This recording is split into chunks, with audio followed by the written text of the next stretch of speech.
El Cerdanyola Futbol Club no ha aconseguit superar el primer port de muntanya de la setmana i ha acabat cedint per 2-0 davant un Terrassa que no ha perdonat les poques ocasions.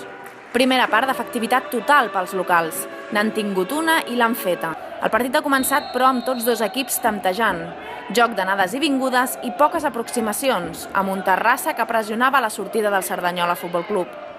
I els locals, al 22, han sabut aprofitar l'única ocasió dels primers 45 per avançar-se al marcador. Aprofitant una pèrdua a mig camp del conjunt verd i blanc, la combinació entre Diego i Merchan ha estat letal. La defensa verda no ha pogut fer res i Coca ha vist com l'esfèrica acabava al fons de la seva xarxa, en un remat de Merchan que feia pujar el primer gol al marcador. 2 minuts després, un córner mal blocat d'Ortega l'aprofitava Josu, que a defensa de dos defenses xutava directament a les mans del porter vermell.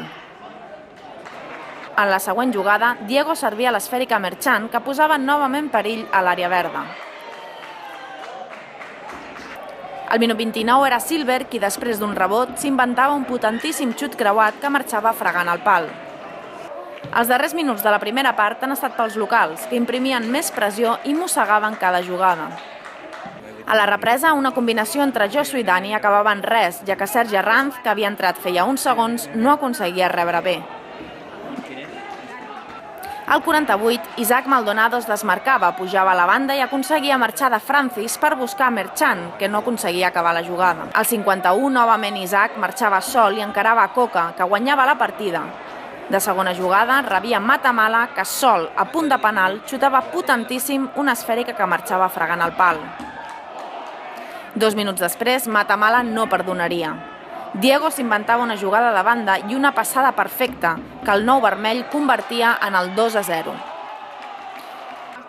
Al minut 56, Josu tornava a intentar-ho davant Ortega, però el porter local la parava sense problemes. Minuts després, el mateix Josu havia de ser substituït per un fort cop al turmell. Al minut 66, Isaac Maldonado rebia a mig camp un rebot després d'una falta verda. Pujava a la banda sol en l'ocasió que podia significar el tercer. Fran, més ràpid i atent, aconseguia creuar-se en la trajectòria i enviar l'esfèrica a córner.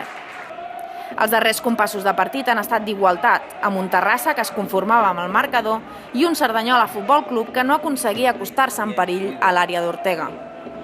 Ara 3 partits del voltatge. Diumenge a la Pobla de Mafumet. Dimecres vinent a casa contra el Rubí. I el següent diumenge al Nou Cerdanya per enfrontar-nos a l'Europa. Tots som Cerdanyola. Ho donen tot per la ciutat, tal com nosaltres oferim el millor a la nostra botiga, Mobles Felip, a la carretera de Barcelona 87.